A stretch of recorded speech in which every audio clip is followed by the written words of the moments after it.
Kiranya kasih karunia dan damai sejahtera dari Allah Bapa menyertai hati dan pikiran saudara-saudara di dalam Yesus Kristus Tuhan kita. Amin. Shalom untuk kita semua.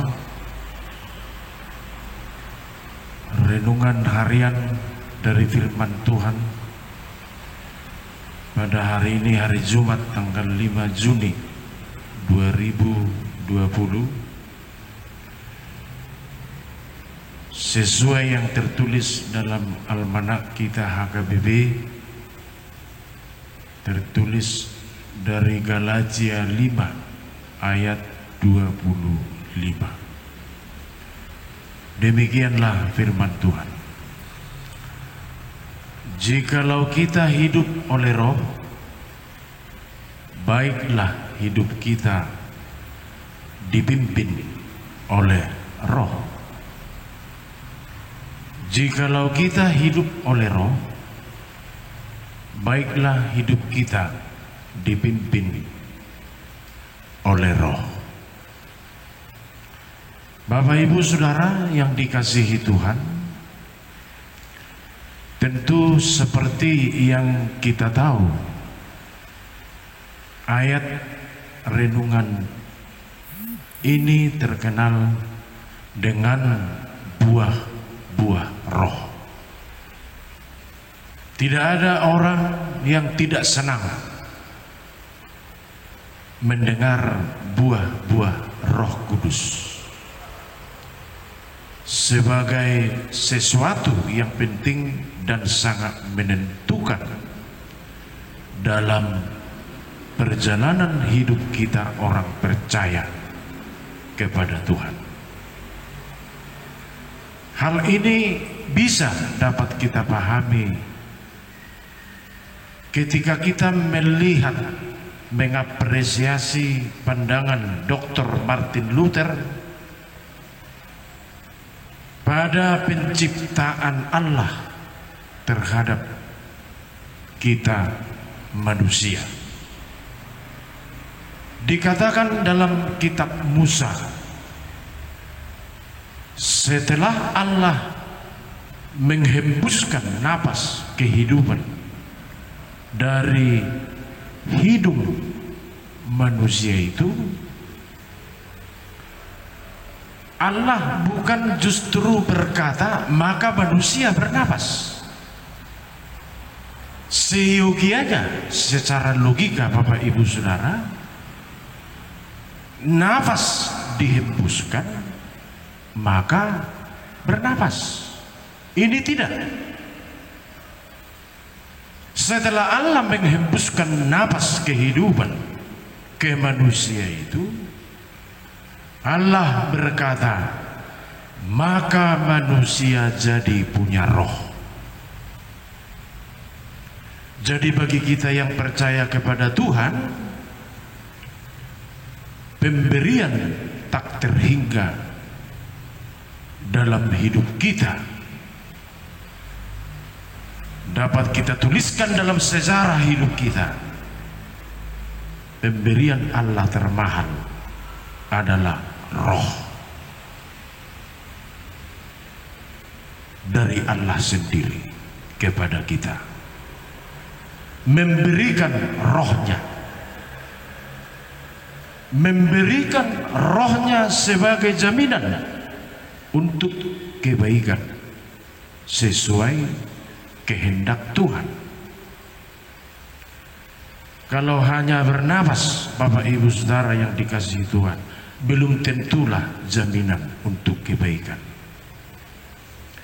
Karena banyak yang bernapas di dunia ini. Secara biologis, bukan hanya kita manusia yang punya napas.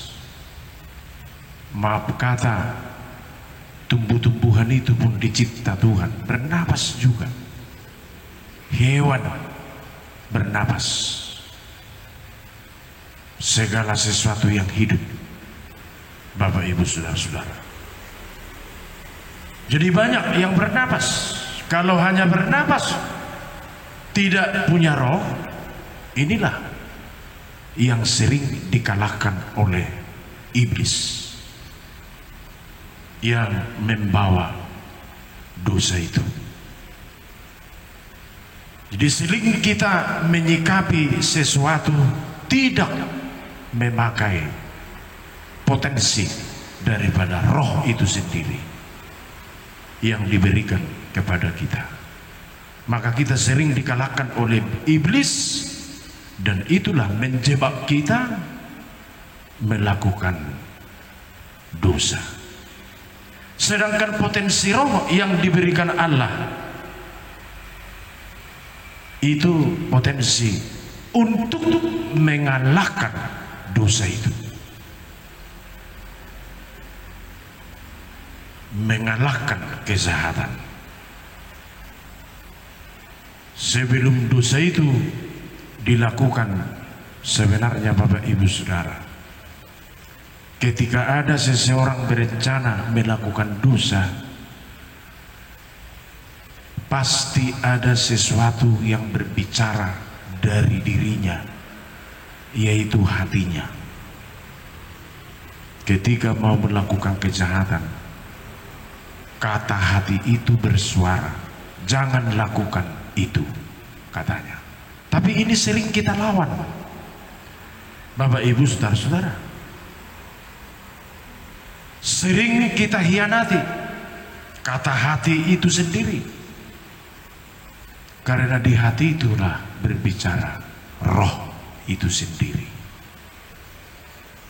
Roh Kudus ada di hati kita, alamatnya jelas hati kita. Itu tetap bersuara sebagai penuntut ke jalan yang benar. Makanya dalam Matius 5 ayat 34 bagian B dikatakan, apa yang meluap dari hati, itulah yang terucap dari mulut. Ketika ada berbeda yang dikatakan dengan yang bersuara dari hatinya, maka itulah dosa.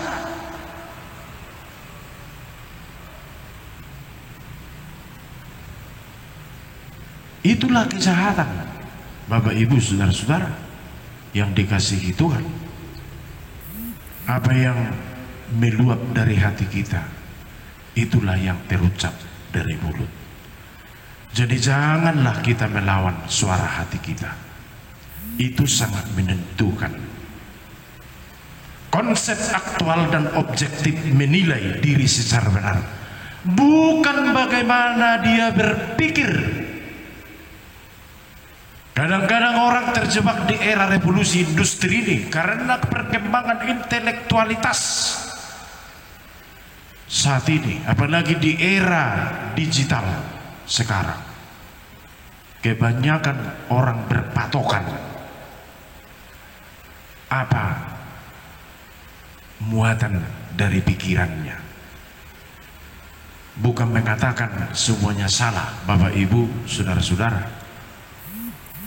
Bukan mengatakan pikiran itu kurang bagus,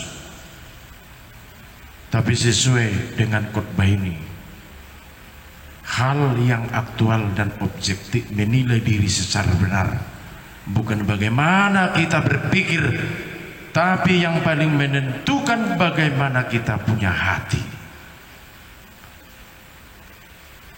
Itu sebabnya kalau ada orang berkata baik hatinya itu, nah terus senang kita, atau terus ada rasa bahagia dalam diri kita, ukurannya hati tentang kebaikan kita, Bapak Ibu Saudara-saudara, bukan bagaimana kita berpikir. Jarang orang ada perkataan baik pikirannya, tapi yang sering terucap baik hati. Bagaimana kita bertumbuh dengan tuntunan roh Tuhan sangat menentukan hati kita. Ayat ini berkata, Bapak Ibu Saudara, jikalau kita hidup oleh roh, baiklah kita dipimpin oleh Roh itu sendiri.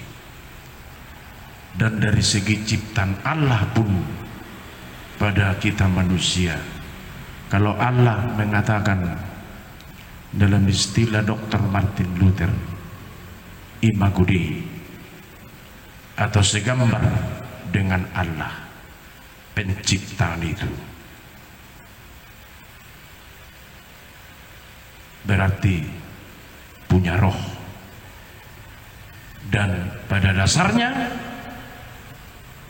Bapak Ibu saudara-saudara, secara penciptaan itu manusia yang segambar, yang imago Dei dengan Allah sendiri, sebenarnya tidak ada alasan manusia itu jahat. Semuanya kita baik. Pada dasarnya semua manusia yang dicipta Allah, yang serupa dengan gambarnya, pada dasarnya adalah orang baik, karena dia punya roh. Tapi kadang-kadang Bapak Ibu saudara-saudara,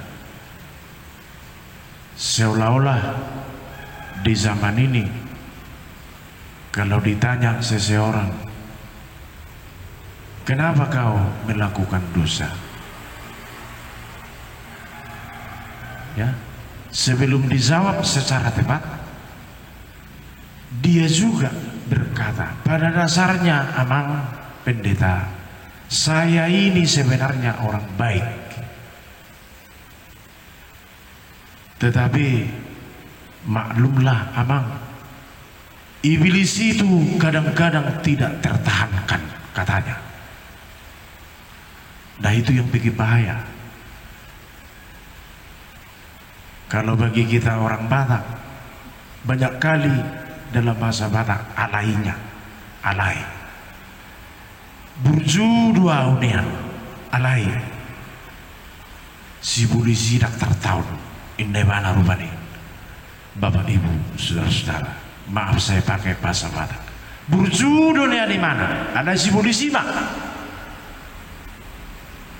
Pada dasarnya dia baik, kadang-kadang iblis ini tidak tertahan. Nah, itulah potensi roh yang diberikan oleh Tuhan kepada kita, supaya jangan kita dikalahkan oleh iblis. Tuhan memberkati firman ini bekerja melakukan aktivitas kita pada hari ini. Amin. Allah Bapa Surgawi, kami mendengar firman hari ini yang menggugah pemahaman kami, terutama melihat hati kami sendiri. Jikalau seseorang memiliki roh, maka dia harus hidup dituntun oleh roh itu sendiri. Terpujilah nama Tuhan, karena firman ini dapat bekerja, menguatkan, mengendalikan, menuntun apapun yang kami kerjakan hari ini. Semuanya bermuara pada berkat pemberian Tuhan. Berkati firman ini, berkati kami hari ini, semua jemaat yang diberangkatkan firman ini bekerja hari ini, biarlah pekerjaannya berbuah, pekerjaannya menjadi berkat bagi sesama manusia. Berkati semua keluarga-keluarga, berkati semua warga gereja, anak-anak kami, dan semua gereja-gereja yang sudah merealisasikan kebijakan new normal rumah ibadah saat ini, dengan selalu tunduk pada syarat protokol kesehatan sehingga peribadahan itu dapat nyaman dan tidak menyebar virus corona. Bahkan sebaliknya, memperkecil penyebaran COVID-19 ini. Engkaulah beserta dengan kami hari ini. Ampuni dosa-dosa kami. Hanya di dalam nama Yesus Kristus kami berdoa. Amin. Salam.